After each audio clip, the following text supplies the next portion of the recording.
Hi everyone, welcome to RHCSA training by Network Rhinos.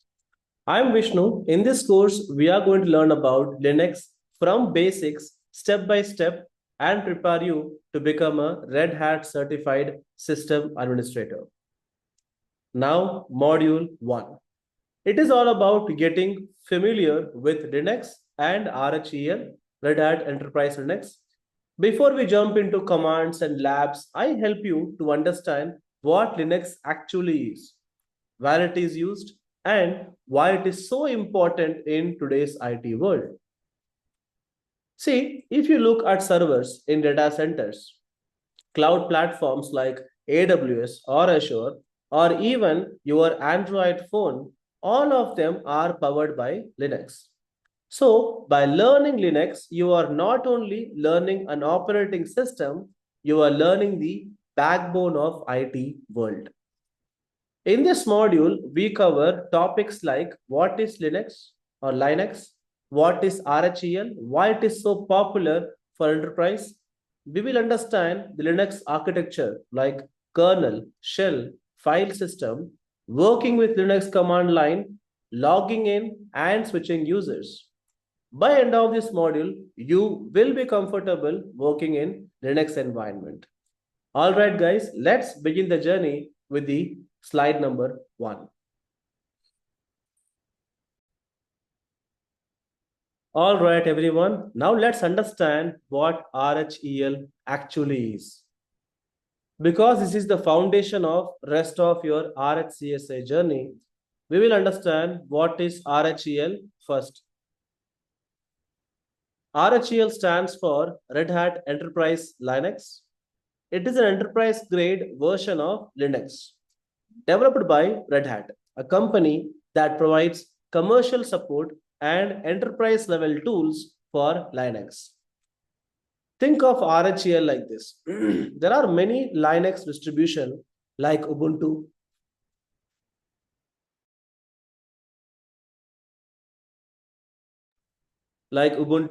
Fedora, CentOS.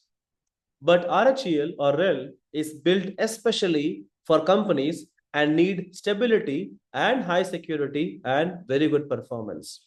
For example, when a bank or a data center runs critical servers that must not fail, they choose RHEL because it's tested, certified, and supported by Red Hat. Why it is built for enterprise? RHEL is designed for servers, workstation, and cloud deployment. It has built-in features like SE Linux, Security Enhanced Linux, that's called SE Linux, a powerful security layer that helps protect the system from unauthorized access. It also follows a long life cycle, meaning Red Hat supports each version for several years. That's very important for a company that don't want to upgrade every month. Why enterprise uses RHEL? Let's look at why big companies prefer RHEL compared to others. First point, standardization. It helps keep all servers configured the same way. Certified ecosystem. Red Hat workers with hardware and software vendors to certify RHEL compatibility. Compliance. Many industries like finance, government require certified secure system and RHEL fits that requirement. Talking about performance, it's tuned for heavy workload like database and application servers. Enterprise management tool. See, Red Hat offers a lot of enterprise management tools like satellite and insights to monitor and public manage multiple servers easily. Even a normal public can access and they can see what is going on in the monitoring system. It's very easy to understand. Talking about subscription model and support, unlike free Linux distributions or distros, RHEL uses a subscription model. When you subscribe, you get access to below things. First thing is that certified software and security patches. Next, different support tier. We have self-support, standard, and premium support. Extended update support, EUS, meaning if your company needs longer update cycles, they will help you with that. Access to Red Hat customer portal and knowledge base for troubleshooting, documentation, and even downloads. So, when you work in a company that uses RHEL, you will often hear about raising a hat support ticket. So, that's a part of your subscription service. Next, talking about real-time example. See, let's see where RHEL actually works in the real time. As you can see on my slide, on the right-hand side, I mentioned clearly that this can be useful for Amazon Web Services. Many EC2 instances run on RHEL. Microsoft Azure, banking and finance companies, they also use RHEL only. Now let's have a quick look at the commands that helps you identify RHEL version and system. It's very important to understand which version and which system you're using as of now. For that, you simply go to the command line of RHEL or Red Hat Linux and type cat/hc/Red Hat release. This will give you the entire information. This command shows exact version of RHEL running on your system. Next, if you want to display the system details such as host name, virtualization type, OS version, kernel version, architecture, use the command hostnamectl.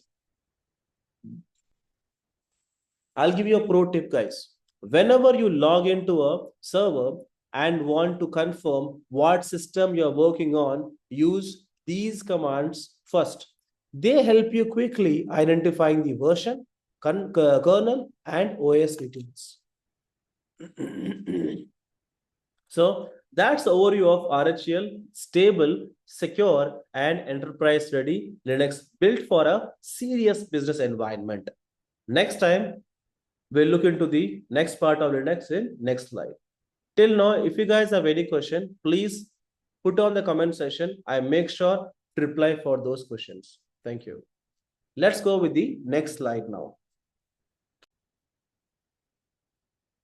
Okay, students. Now that we know what is RHEL, let's look under the hood and understand how Linux actually works, its architecture, and everything.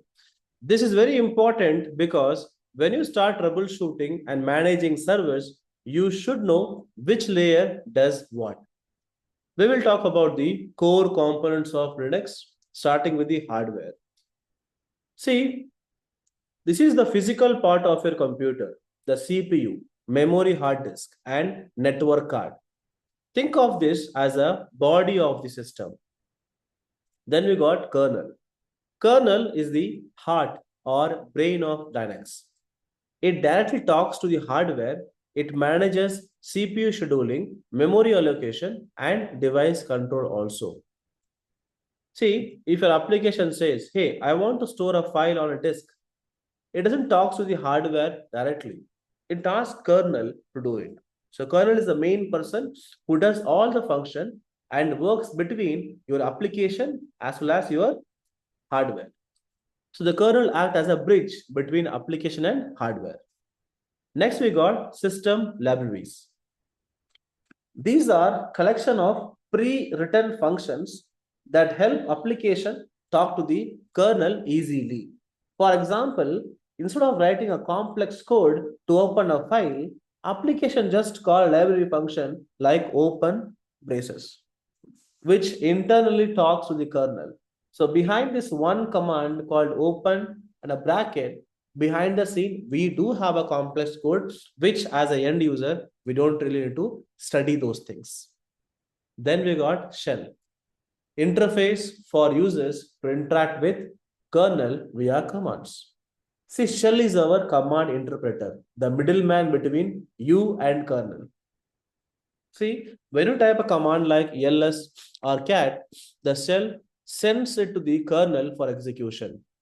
There are certain common shell commands like bash, zsh, and ksh. We will mainly use bash in our labs. Okay. User space. This is where your application daemons means services and user programs run separate from the kernel space.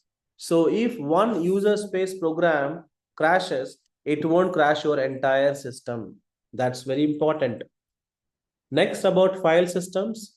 The file system is how Linux organizes and stores data.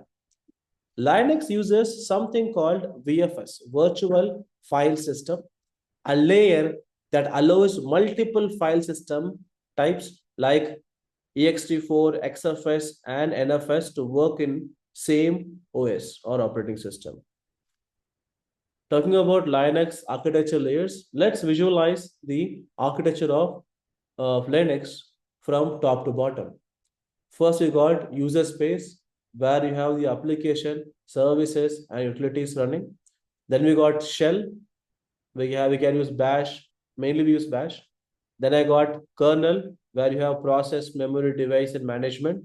Then we got CPU or hardware basically, which has CPU, memory, storage, and network.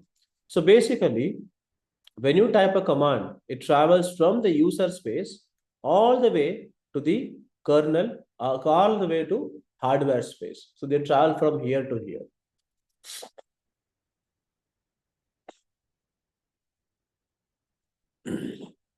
Clear how they travel? So we got user space, shell, kernel, and hardware.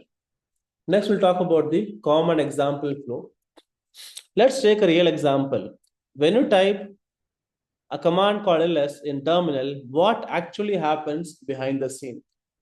First, you type ls in a terminal. The shell reads it and finds the lx executable file. The shell makes a system call to kernel. The kernel reads the content of directory using the file system.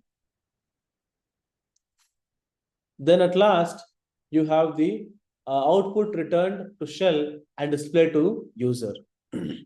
So the result or the file system is sent back to the user to the shell directly and you see it on your screen. So once again, you type ls, shell reads it, finds the ls executable file, shell makes a system call to kernel, kernel reads the content of the directory using file system, then we got the reply coming from. So even a simple ls command involves multiple layer of working together. Okay. Next, I'll show you about the lab demo commands. Let's check out some commands to understand which layer we are interacting with. Uname -r or uname space -r. This shows the kernel version of your system which is currently running. Next, ps space -p $$ symbol. This displays your current shell process. The CMD column, which we have, right? This one, the CMD column, this shows I'm using bash 1. Simple. Next is your echo $$ shell. This command directly prints which shell you logged in. In our case, I'm in /bin/bash. Okay. See, I'm going to give you a pro tip now. When you troubleshoot, always remember if something is hardware related like CPU or memory usage, then it's a kernel layer. If it is about commands or scripts, then shell layer. If it is about application crashing, then user space layer. Remember this layer. Once again, kernel layer for hardware, command and scripts shell layer, application crashing on the user layer. These are the multiple layers we have. So now you know how the Linux is basically built, and when you type a small command in the backend, what things happen. So now let's jump into the next slide. Once again, if you have any doubt in this, please make sure to put in the comment section, guys. Thank you. All right. So tell me, when you use Windows, mostly you click, right? But in Linux, professionals prefers typing commands rather than clicking something. Why?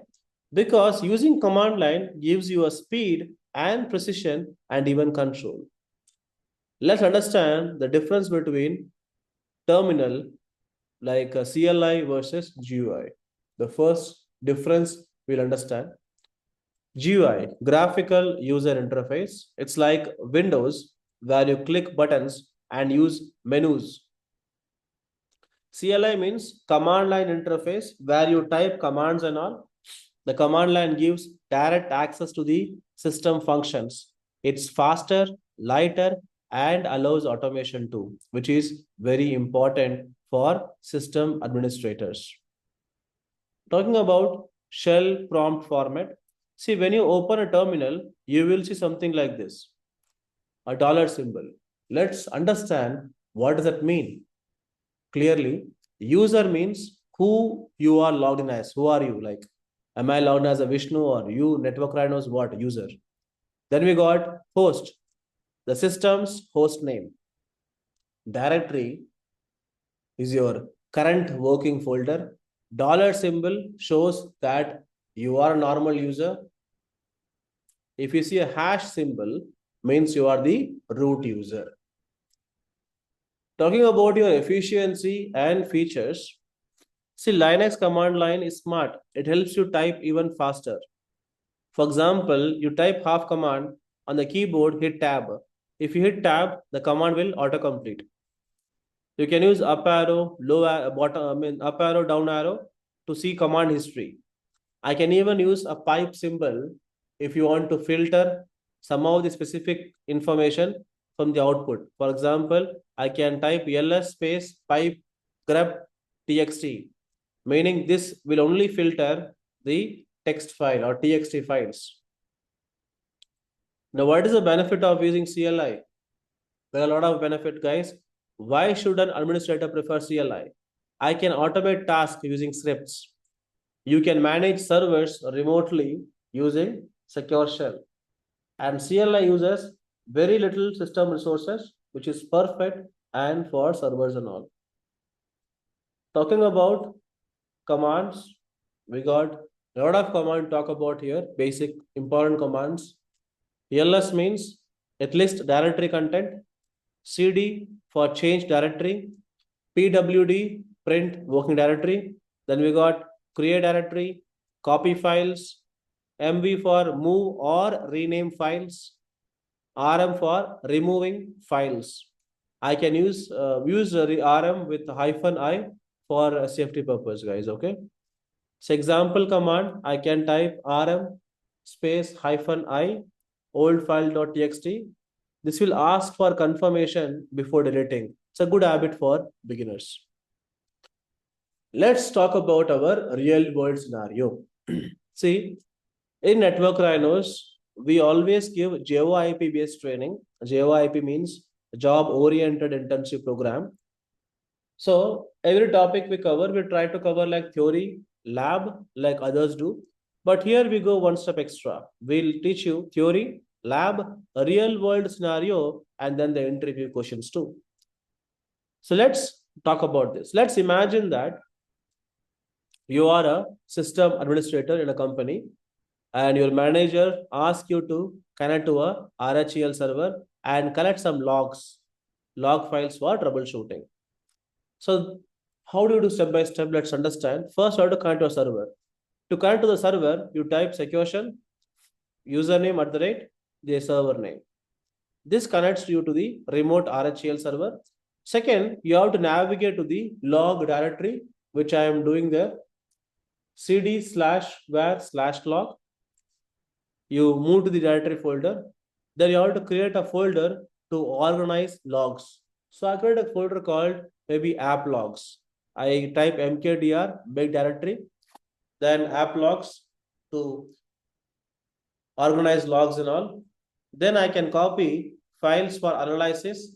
So I'm typing cp /var/log/httpd asterisk symbol space app logs. so that whatever I see under HTTPD file, it'll get copied to that particular app logs. This will copy Apache logs files for inspection purpose, and that's how Linux admin collect and organize logs on a daily purpose. Next, let's do a lab activity, guys. So creating and managing file. So here, what I'm doing, I'm creating a new directory named Rhinos inside /tmp. Then I'm moving into that directory. Then I am creating an empty file called test.txt, followed by I'm moving file into the students directory. See, I'm moving that file into this file which I created under temp Rhinos into students directory. Then here I am typing ls-l. What I'm doing here is that I'm listing details of moved file. You can see ownership, permission, and date also. Like ownership, permission, and date also.